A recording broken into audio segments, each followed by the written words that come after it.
15 जून तक मुसलमानों को उत्तराखंड खाली करने की धमकी देने वाले बीजेपी और आरएसएस को तालिबान ने गजवा हिंद की धमकी दे डाली है। महापंचायत पर भड़के असदुद्दीन ओवैसी साहब ने दे डाली सीएम पुष्कर धामी को चेतावनी। सुरेश चौहान के जिसने मुसलमानों को दैत्य कहा, उस पर भड़की यूएई की प्रिंसेस। साथ ही जानिए कैसे उत्तरकाशी में एक तरफ मुसलमानों को निकाला जा रहा है और दूसरी तरफ चाइना ने उत्तरकाशी से 40 किलोमीटर दूर एलएसी पर पूरा का पूरा गांव बसा लिया है, जिस पर गोदी मीडिया पूरी की पूरी मौन है। पूरी वीडियो विस्तार से समझने से पहले अस्सलाम वालेकुम वरहमतुल्लाहि वबरकातुहू। अल्लाह के नाम से शुरू जो बड़ा कृपालु और अत्यंत दयावान है। मैं हूं मोहम्मद हफीज अंसारी और आप देख रहे हैं द पॉलिटिकल। 20 मई 2023 को उत्तराखंड के पुरोला कस्बे में एक मुस्लिम युवक जिसका नाम उबैद बताया गया, उसने अपने हिंदू दोस्त जितेंद्र सैनी के साथ एक हिंदू नाबालिग लड़की के साथ गलत काम करते हुए पाया गया, जिसके बाद दोनों को, उबैद मुस्लिम लड़के को और जितेंद्र सैनी हिंदू लड़के को, दोनों को पुलिस के हवाले कर दिया। लेकिन दोगले आरएसएस, बीजेपी, बजरंग दल के लोगों ने जितेंद्र सैनी को साइड करके उबैद को निशाना बनाकर इसे लव जिहाद का नाम दे दिया, जिसके बाद उत्तरकाशी और पुरौली में रहने वाले कई सारे मुस्लिम दुकानों के बाहर उन्होंने एक पोस्टर छाप दिया, जिसमें एक अल्टीमेटम लिखा हुआ था कि 15 जून 2023 तक जितने भी मुसलमानों के दुकान हैं वो सब खाली करके चुपचाप चले जाए, वरना उनके साथ जो होगा उसकी जिम्मेदारी वो खुद लेंगे। जिसके बाद उन्होंने इसके अगले ही दिन मुस्लिम दुकानों को चिन्हित करना शुरू कर दिया और उत्तराखंड के पुरौली और उत्तरकाशी शहर के कई सारे मुस्लिम दुकानों के बाहर उन्होंने एक्स का निशान बना दिया, दुकानों को चिन्हित कर दिया, जिससे घबराकर 700 से ज्यादा दुकानें जहां पर मौजूद है उसमें से सिर्फ और सिर्फ 30-40 दुकानें ही मुसलमानों की है। वो 30-40 दुकानों में से भी अधिकतर दुकानें मुसलमान खाली करके जा चुके थे। आनन फानन में इतना कुछ होने के बावजूद भी 15 जून को महापंचायत से पहले ही उन्होंने मुस्लिम दुकानों की तोड़फोड़ शुरू कर दी। मुस्लिम दुकानों पर आरएसएस, बजरंग दल ने हमला करना शुरू कर दिया, जिसके बाद पंचायत के एक दिन पहले, महापंचायत एक दिन पहले देवभूमि रक्षा अभियान के संस्थापक के घर के बाहर एक चिट्ठी मिलती है, जिसमें लिखा रहता है कि महापंचायत करवाने वालों को चेतावनी। उस चिट्ठी में लिखा है कि आरएसएस भाजपा के भगवा आतंकवादी को अगर वो उन लोगों ने पहाड़ में हमारे किसी भी आदमी को नुकसान पहुंचाया तो उनका सर कलम कर देंगे। गजवा हिंद की शुरुआत उत्तराखंड की सरजमीन से होगी। इस चिट्ठी को कोई भी पढ़ेगा तो उसको लगेगा कि यह चिट्ठी तालिबान ने लिखी है और ये चिट्ठी आरएसएस और बजरंग दल के खिलाफ लिखी गई है, जबकि रियलिटी में ये चिट्ठी तालिबान तो क्या, किसी आम मुसलमान ने भी नहीं लिखी है, क्योंकि इस चिट्ठी में कई सारे वर्ड को गलत लिखा गया है जो कि एक आम मुसलमान नहीं लिख सकता है। इस चिट्ठी में गजवा को गजवा कहा गया है, इस चिट्ठी में नवाजा को नवाजा कहा गया है और इस चिट्ठी में इंशाअल्लाह की जगह इंशाअल्लाह लिख दिया गया है, जो कि एक आम मुसलमान इतनी बड़ी गलती नहीं कर सकता है। तो 15 जून को मुसलमानों को धमकी देने वाली चिट्ठी और आरएसएस बजरंग दल को चेतावनी वाली चिट्ठी, दोनों की ही दोनों चिट्ठी भारतीय जनता पार्टी या फिर आरएसएस या फिर बजरंग दल के भक्तों ने लिखी है, यह मुसलमानों का काम नहीं है। तो 15 जून को होने वाले मुसलमानों के खिलाफ, महापंचायत के खिलाफ भड़के असदुद्दीन ओवैसी साहब ने उत्तराखंड के सीएम पुष्कर धामी को खुली चेतावनी दी थी।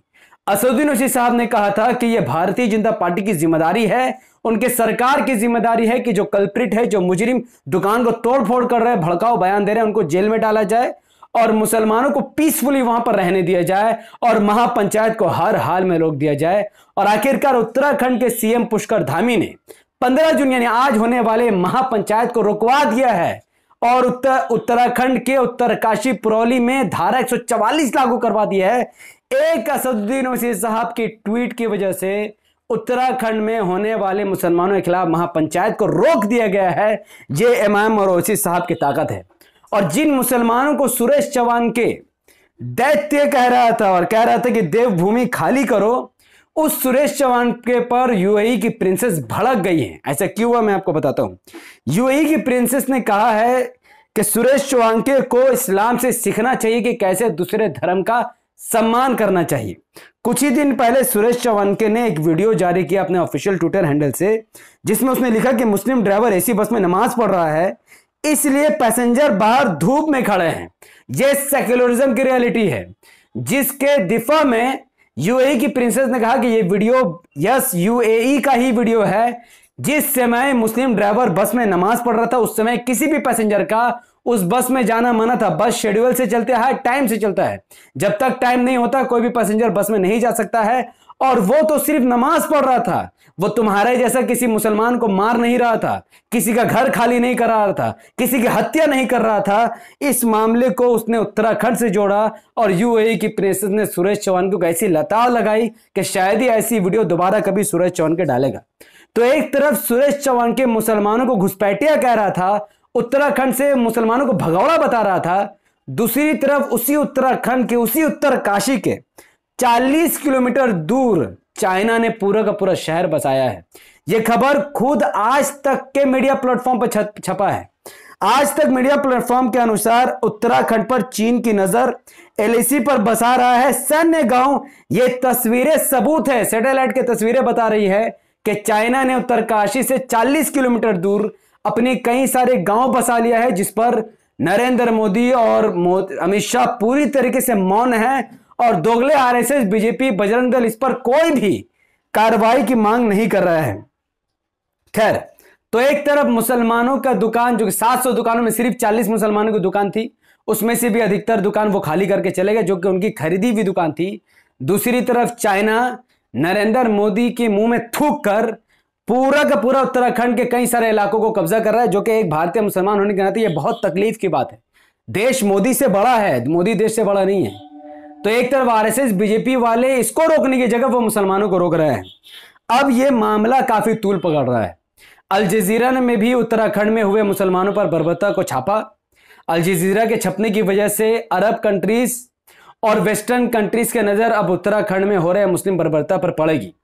और साथ ही कई सारे अरब देशों के पत्रकार इस मामले को ओआईसी और यूएन में ले जाने की मांग कर रहे हैं, जिसका साफ मतलब है कि अब यह मामला 57 मुस्लिम देशों तक भी पहुंचेगा और यूनाइटेड नेशन ऑर्गेनाइजेशन भी तक भी पहुंचेगा, जिसका सिर्फ एक ही मतलब निकलेगा कि विश्व स्तर पर मोदी की थूथू होगी, अमित शाह की थूथू होगी और लोगों की आंखें खुलेगी। मैं अपने देश में रहने वाले हिंदू भाइयों से कहना चाहूंगा कि आप सोचो, देश का गृह मंत्री अमित शाह और प्रधानमंत्री नरेंद्र मोदी है, फिर भी चाइना उत्तराखंड के काशी पर अपने गांव बसा रहा है और बेचारे मुसलमान जो अपनी मेहनत के पैसों से दुकान खरीद कर दुकान चला रहे हैं, आप उनको भगौड़ा समझ रहे हो। अगर आपके अंदर जरा सी भी इंसानियत बची है तो आपको इंसाफ करना होगा और मुसलमानों के समर्थन में खड़ा होना होगा और भारतीय जनता पार्टी की सरकार को उखाड़ फेंकना होगा। जहां तक असदुद्दीन साहब की बात है तो वाकई में असदुद्दीन साहब की ट्वीट काबिले तारीफ थी, जिसकी वजह से उत्तराखंड में महापंचायत को रोक दिया गया है। तो जो लोग ओवैसी साहब को बीजेपी के एजेंट कहते थे, ये उनके मुंह पर बहुत बड़ा तमाचा है,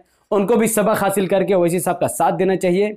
ये वीडियो इतनी ही तक। इस वीडियो को लाखों लोगों तक पहुंचाने के लिए इस वीडियो को लाइक कीजिए, इसके लिंक को व्हाट्सएप, फेसबुक, इंस्टाग्राम पर शेयर कीजिए, अपनी बातों को धड़ाधड़ कमेंट पर रखिए। हमारे यूट्यूब चैनल द पॉलिटिकल को सब्सक्राइब कीजिए, बेल आइकन को हिट कीजिए।